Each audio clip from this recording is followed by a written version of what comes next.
অবশেষে বিচারপতি এইচ.এম. শামসুদ্দিন চৌধুরী মানিক উনি পালিয়ে যাচ্ছিলেন ভারতে চুরাই বর্ডার দিয়ে, টাকা কন্ট্যাক্ট করে ভারতে পালিয়ে যাওয়ার প্রাক্কালে আটক হয়েছেন। এটা হল ভাগ্যের নির্মম পরিণতি। আল্লাহ যাকে পাকড়াও করতে চায় তাকে দুনিয়ার কারো ক্ষমতা নাই তাকে সেভ করবে। বিচারপতি এইচ.এম. শামসুদ্দিন চৌধুরী মানিক কী না করেছেন। বিচার অঙ্গনের এমন বিতর্কিত একজন বিচারপতি আর কখনো বাংলাদেশে জন্ম হবে না, মনে হয় না।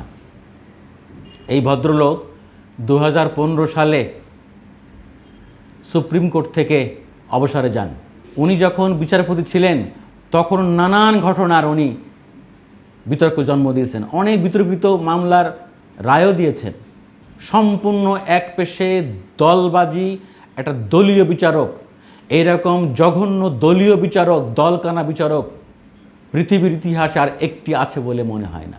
এ তো কিছুদিন আগেও উনি টকশোতে, চ্যানেল আই টকশোতে আমাদের একজন বোন, তার উপরে উনি চড়াও হয়েছিলেন, তাকে রাজাকার বলেছিলেন, রাজাকারের সন্তান বলেছিলেন।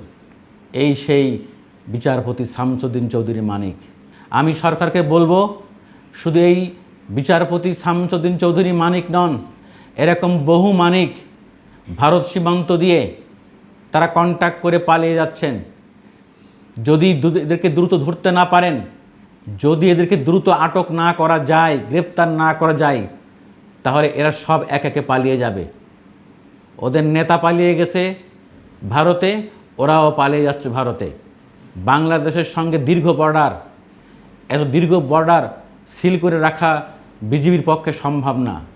তাই অনতিবিলম্বে গোয়েন্দা সংস্থার তথ্যের ভিত্তিতে এনিহাও আরও যত রাঘব বোয়াল বিগ শট আছে, কাল বিলম্ব না করে এদের গ্রেপ্তার করা হোক। না হলে এরা এই বিচারপতি মানিকের মতো পালিয়ে যাবে, পালিয়ে যাওয়ার চেষ্টা করবে।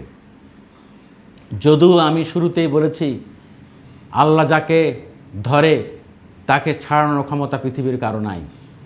এই জালিম জালিম সরকার গত 15-16 বছরে বাংলাদেশের মানুষের উপরে এত অন্যায় নিপীড়ন, এত অত্যাচার করেছে, এবং এর দোসররা, এর দালাল চামচারা, যে এদের বিচারে বাংলার মাটিতে হতেই হবে।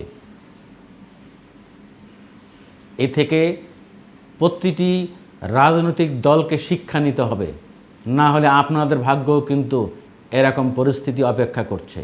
এই বাংলাদেশের মানুষ বারবার জেগে উঠেছে অন্যায়ের বিরুদ্ধে। 1952 সালে, 69-এর গণ অভ্যুত্থানে, 1971 সালে, 1990 সালে এবং সর্বশেষ 2024 সালে এরা বীরের জাতি বারবার দেখিয়েছে কিভাবে অন্যায়ের বিরুদ্ধে লড়াই করতে হয়, স্বাধীনতা ফিরিয়ে আনতে হয়, বাক স্বাধীনতা ফিরিয়ে আনতে হয়। তাই এই অন্তর্বর্তীকালীন সরকারের উচিত হবে যত দ্রুত সম্ভব এই সব কালপিটদের গ্রেপ্তার করা, আর রাজনীতিবিদদের উচিত হবে এই সব ঘটনা থেকে শিক্ষা নেওয়া, যাতে তারা ভবিষ্যতে ঠিকঠাকভাবে রাজনীতি করেন, দেশ পরিচালনা করেন। ধন্যবাদ সবাইকে।